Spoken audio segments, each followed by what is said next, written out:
Over the last few years, handlebars have been getting narrower and narrower.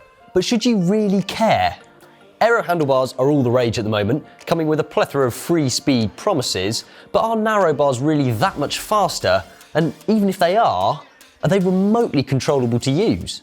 Well, World Tour teams seem to think so. In fact, it was Intermarché Wanty that originally sparked our idea to put these new handlebars to the test. Back at Omloop Het Nieuwsblad, we noticed 3 riders on the French World Tour team using custom-made 34cm handlebars, which team mechanics told us had been manufactured specifically by team sponsor Newman. The interesting thing here is that carbon manufacturing is really expensive. We're talking, in a lot of cases, around $20,000 to $30,000 for the tooling of a product. So clearly, some teams think there is some serious gains worth spending money on. But as is with anything in the bike industry, it's often hard to line up marketing claims with real life. So we headed to the wind tunnel at the Silverstone Sports Engineering Hub in a bid to find out whether ultra-narrow handlebars could be the future of bike racing. The handlebars themselves come from British brand WXR, who are best known for their bikes and components in the track cycling world. Having developed handlebars for Team GB, as well as an entire bike which was used by the Malaysian track cycling team in the Tokyo 2020 Olympic Games, WXR has brought its knowledge to the road world, designing some pretty radical looking handlebars. WXR has supplied us with 2 sets of their new handlebars. The first are these ones. These are called the narrow handlebars, narrow in very inverted commas there, because they are 30 centimeters from center to center across the top and 37 centimeters from the edge to the edge at the bottom. The second pair of handlebars are these. These are the super narrow handlebars.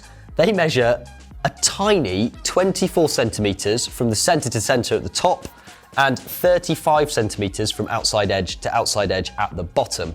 Now, it's worth me pointing out, the reason I'm giving the center to center measurements for the tops and the outside measurements for the bottom is because of UCI ruling. So the UCI rules stipulate that the widest part of the handlebar, outside to outside, must be 35 centimeters or more, meaning that, crucially, both these sets of handlebars are UCI legal. Now, both these handlebars were tested against a baseline handlebar. That was a Zip 36 centimeter from center to center handlebar, which measures around 39 centimeters outside to outside. This is a fairly common width with a lot of racers out there, if anything, a little bit on the narrow side. As for our test protocol, we kept things fairly simple while still keeping enough position variation and repetition to get some high quality data. We tested the 3 handlebars across a total of 5 different body positions at 3 different speeds and at 3 different yaw angles. The first position was the comfort position. This was just me posted up on the hoods like I normally would for a neutral riding position. This position was tested at 35 and 45 kilometers per hour at degrees of yaw of 0, 6 and 12. Next up was the neutral position. We tested this at 35, 45 and 55 kilometers per hour across 3 different yaw angles.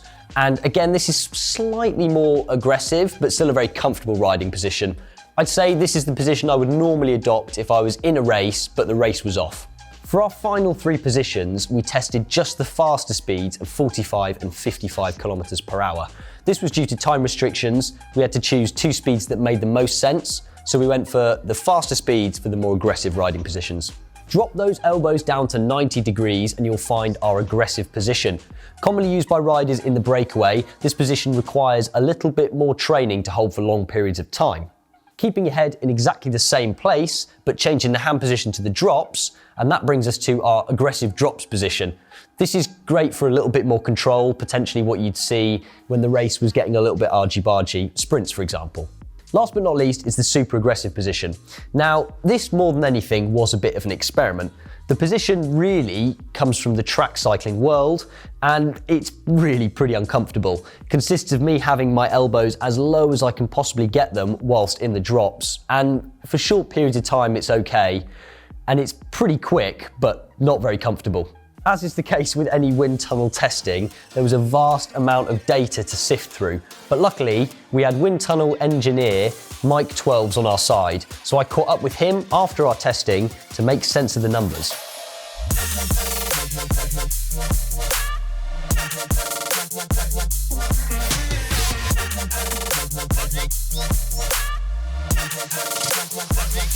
So Mike, thanks for taking the time to speak to us today. It's been about a week now since the tests, and we've had a bit of time to sort of go through the results with a fine-tooth comb. What were the main findings?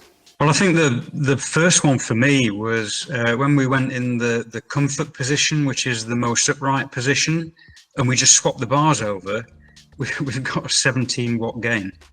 Is there any difference in feel when you're riding? Probably not a great deal. And at 35 k's an hour, for most people, 17 watts is going to be in the order of 10% of total power. So, you know, that was a pretty staggering result for me, and one, to be honest, that I wasn't really expecting. Two others that really stood out: we went into an aggressive race position, tested at 45 kph, 34 watt saving just by swapping the bars. And we really were in the same body position there, you know, we were checking that. So yeah, that's a huge saving. That's probably the difference for a lot of racers between being at threshold and between in the upper echelons of the O2. And then finally, we stuck the ultra narrow bars on. And again, we've really got very little change in actual position, apart from we've pushed the hands a lot closer together. At 55 kph, we were in the order of 50 watts better than the baseline bar that we tested. Which, you know, it's a staggering saving. And in a lot of cases, what was amazing for me as well, particularly with the middle of the road handlebar, which was about 32 centimetres wide, I was genuinely more comfortable than a 42. And I think we saw that, in fairness, in the test output, when you were in that position and kind of really locked in, the variation was very low, which to me indicates that you're both comfortable and stable. And then the last thing we did try was really kind of trying to optimise that aggressive position, which I must admit was considerably more effort from my end, a lot more uncomfortable, but there were some pretty big gains there as well, weren't there? Yeah, I mean, what I asked you to do was kind of, yeah, not natural, but it was really bring your shoulders up and get your head tucked in.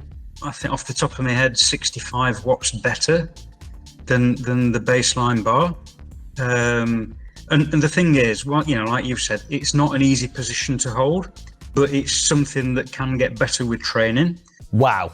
I must say, those results are not quite what I expected. Most surprising to me was that 17 watt difference in the comfortable position at 35 kilometres an hour between our middle of the road 30 centimetre handlebar and our baseline 36. That is huge. What's more is that the 30 centimetre handlebar genuinely felt great for me. In fact, I'd say it's actually more comfortable than our baseline handlebar. It is indeed a usable position for the real world. And okay, climbing out the saddle might take a bit of getting used to, but with really little time, I could see myself genuinely getting used to it. What I will say though is when I spend a little bit more time on these handlebars, I definitely like to play around with my bike position. Now, narrow handlebars have a tendency, especially with broader riders, to sort of crush your chest cavity a little bit, and that can be mitigated by putting a longer stem on, which sort of gets your arms out the way of your chest, and that's something I definitely like to play around with. But genuinely, I'd use this from an ergonomic standpoint. The fact that they're so much faster as well is unbelievable. As for the ultra narrow handlebar, yeah, it does feel considerably different to ride. It is something I can still get used to though, and I promise you, it's not as bad as people will make out. I actually did a crit race on that handlebar, round an airfield, so no crazy tight turns, but it was fine. Yes, the handling felt different, but in no time at all, I didn't feel like they were remotely dangerous. What I did notice with the super narrow handlebar though, was a big sort of step back in comfort. For myself, that was just too narrow for my shoulders, and I just felt too cramped up. It puts those handlebars in the realm of something I would really only recommend to racers, but for how fast they are, genuinely bear them in mind. So what are the big takeaways? Well, first of all, don't be scared of narrow handlebars. I promise they don't handle as badly as people make them out to, and actually they can be comfortable with the right bike fit.